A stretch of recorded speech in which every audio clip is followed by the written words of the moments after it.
In 5 years, we don't say we are perfect. There are still rooms for improvement, but we have not been assisted so far. All we have seen is criticism, isolation, ostracism, and cruise missiles. Where are the rooms for improvement? Let's consider that for a second.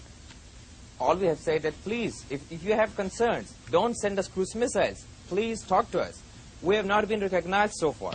We have not been assisted so far. We have been under sanctions. So what do you expect from a country which you don't consider as a government, which you just hit with cruise missiles? And we are still very patient. The cruise missiles were not directed at the Taliban. The cruise missiles were directed at Bin Laden.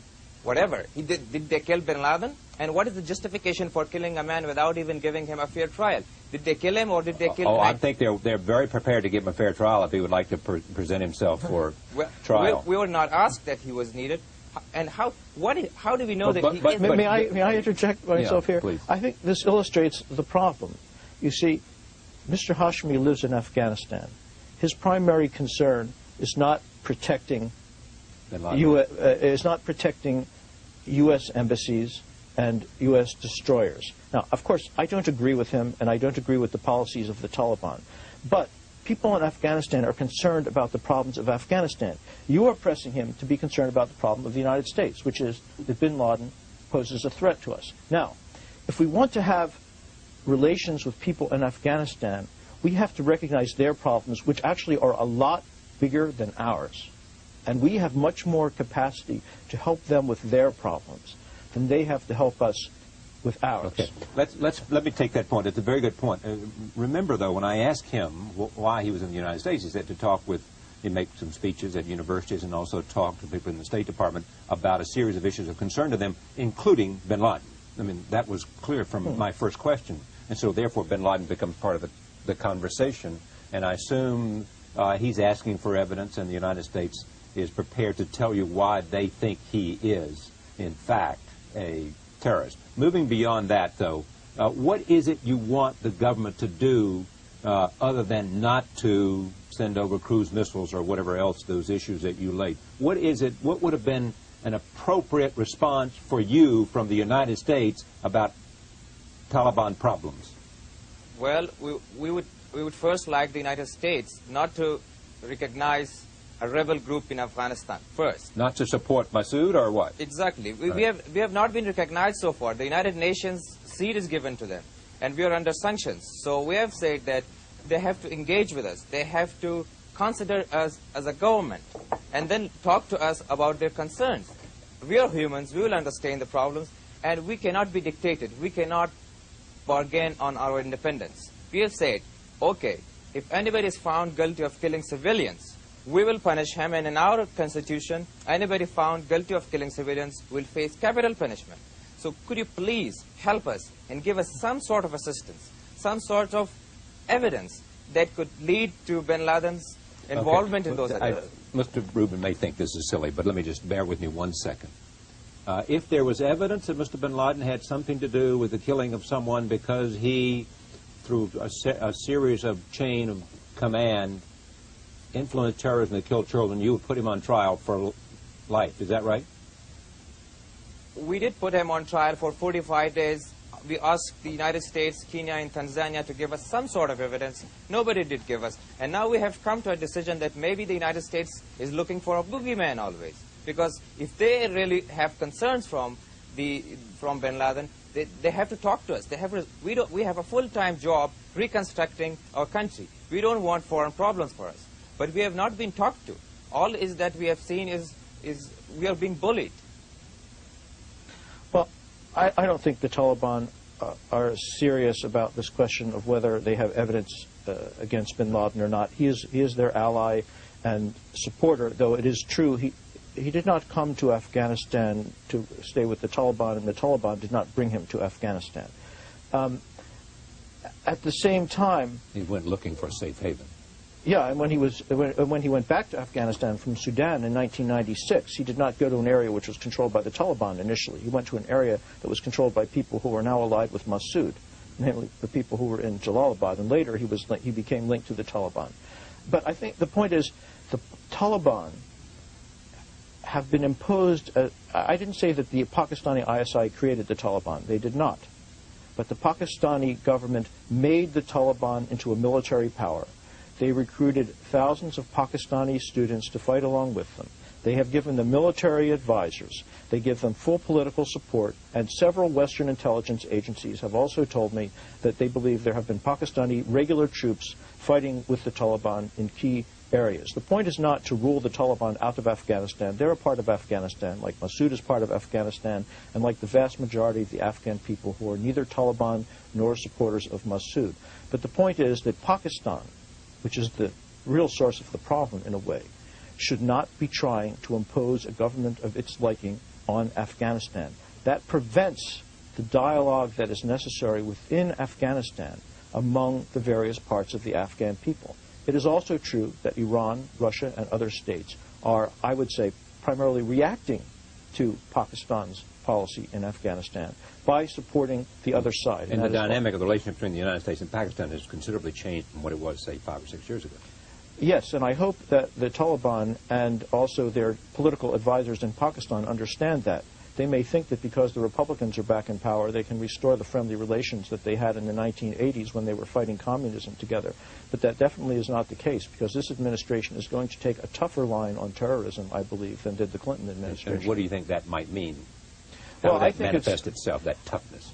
Well, I think it means that we are much less likely to consider various policies that I think would be much more helpful, which is to say seriously engaging not just with the Taliban, but with other Afghan forces as well, but also with the Taliban, without recognizing them as a government, over the issues of the drought, of the need for reconstruction, of the need for them to have friendly relations with all the countries around there, and to work with other donor countries to put some serious money on the table, not to give it unconditionally when very important conditions haven't been met, both about terrorism and also about the equality of women, but to show that there is a serious willingness to address the real problems of Afghanistan.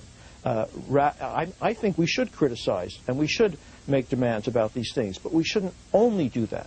We should recognize there are vast human problems that are partly of our making, and we have a responsibility and also an interest to address them. Our making because we were a player in the Civil War, because we came to on the side of the forces fighting the Russians? That was the right thing to do. That's what I thought. But so the way why is the problem our making? And because we supported the rebels? There were different ways of doing that, and there were different rebel groups. We subcontracted our policy to Pakistan. We did not pay any attention to what a future government of Afghanistan might be like, because we thought the Soviet Union would never withdraw. So we supported the most extreme groups. We also created this fragmentation that Mr. Hashmi spoke about by giving these weapons not just to 7 different parties, but to anyone who came and asked for weapons and said they were fighting the Soviet Union. So you had a huge spread of criminality, of smuggling, of killing, of theft. So we made it almost impossible. And when people from the old royal regime in Afghanistan tried to form a common political front, Pakistan stopped them from doing that because of their political differences with the old royal government, and we supported Pakistan in doing that. So while we were right to support the resistance, the way we did that contributed to the policy, to the problems that Afghanistan has today. And then, after the Soviet Union withdrew and collapsed, we walked away from it, and we gave some humanitarian aid, but the quantity was pitiful compared to the huge amounts of money we had spent on the war, and it continues to be. Mr. Hashmi, do you think, explain to us and to this audience why it was necessary to change the policy of the Taliban and destroy the Buddhist statues? Well, we have said that the problems in Afghanistan are not our creations, and we have been saying this again and again. And if we were to destroy those statues, why didn't we destroy them 3 years ago?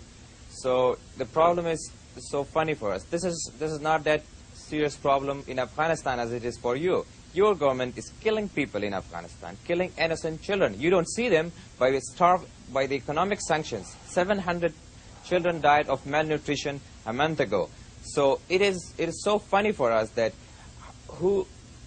if a country is destroying our future with economic sanctions, so how do they worry about our heritage? Look, first, the sanctions against Afghanistan, some of which I don't support, are not economic sanctions. There is no trade sanction against Afghanistan. There's a sanction against the airline, which I think is mistaken. There's a sanction against arms supplies to the Taliban, which I think is a good thing, except that it's not being enforced or even monitored in any serious way. Those children did not die because of those sanctions. Well, if we, sorry to intervene, if we can't fly outside and buy medicine, who suffers? If we can't go and sign contracts, we had a contract with Kazakhstan asking for 95,000 metric tons of wheat, and we shipped some of that, and because of the sanctions, it stopped. We had a contract with Bangladesh that we imported rice from them, and because of that, we can't do it anymore. So who suffers? Even if you can't say it is Taliban specific. It is ridiculous. Because if we can't go outside and ask people to invest in Afghanistan, of course the people suffer. Well, I don't know about those contracts. The other sanctions in Afghanistan, which have had the biggest effect, are the Taliban sanctions against the areas of the country that are controlled by the opposition. And I should just add that, talking about killing people in Afghanistan, recently Taliban troops who retook an area of central Afghanistan massacred several hundred civilians. And the opposing side, in other cases, massacred several thousand Taliban prisoners. So there's lots of killing going on. We have said that war is not a festival, and we are against war. We are making order out of that war zone, and we have done it to 95% of the country. The problems in Afghanistan is neither political nor ethnic. We don't say that it's ethnic, neither the opposition says this. You may think it's political, it is not. The problems in Afghanistan is the existence of arms, and we have said that anybody who has arms, we are against them. They have to give us their arms, or we will disarm them by force, and we have done it. There were many alliances, you know, Mr. Robin. In Kabul, there were many alliances. Then there were many governments. And then because of existence of arms with everybody, then they would fight again and destroy the whole country. So we have said that we have no problem with anybody being in the government, provided that they are disarmed. We cannot accept an armed opposition within our country.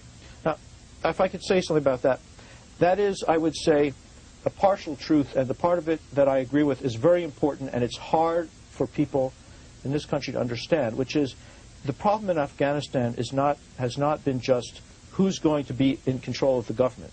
The problem in Afghanistan is that there was not any government. That is, the state collapsed, and all kinds of people had arms. So if someone was murdered, the only thing you could do was get some weapons yourself and try to kill the people who murdered the people in your family. Now, the Taliban have tried to address that problem in their way. If they had done just what Mr. Hashmi said, disarm people, created order, and then, under those conditions, allowed the people of Afghanistan to choose their type of government, that would have been positive. Unfortunately, what they have done is they have disarmed people and imposed their own group as the ruling elite. Mullah Omar was elected by 1,200 Islamic scholars whom he invited to Kandahar himself. They consult only those people, a very narrow group of the country, and not the Afghan people as a whole. Excuse me. You're right on this, but have you, in a state of war, in a state of 22 years of continuous war, where you have millions of landmines in your country, where you have a bad starvation because of the drought, where you have all these problems, where there's still foreign interference, where there is still some sort of war going on, how can you talk about election? Isn't it ridiculous? I don't mean elections. This is a little too detailed. You can have shuras. There are various plans for doing it. I agree elections are not possible in a country with no administration. If I may say so, I think this illustrates that on the one hand, it is possible to have a serious discussion with some people in the Taliban. It is also true that there are other people in the Taliban, and that behind them, the fact that they know they have the 100% backing of Pakistan means that despite these discussions we can have, nothing is really going to move. So I would say... No, but did you include Mullah Omar in that characterization? I don't know Mullah Omar, and I don't want to say anything personal about Mullah Omar. My impression of Mullah Omar is that he has recently sided with the more extreme elements of the Taliban, but I am not an authority on Mullah Omar and his personal views. But I think what is most relevant is that those most extreme elements within the Taliban who are dominating them, and there have been a number of reports about that recently, understand that they have the full military, political, and financial backing of Pakistan, and therefore they don't have an incentive to take this kind of discussion that we are having and carry it to a conclusion. Mr. Robin, the problems in Afghanistan is not because of lack of arms. The problems in Afghanistan is because of abundance of arms. We don't need arms. Don't say that Pakistan is giving us arms. They have a big problem with India. So For them, it's impossible to support us with arms. Our good relations with Pakistan does not mean that they support us with military supports or whatever. So all these things, and you said that there are people who are accusing us that there are maybe Pakistani regulars in our side.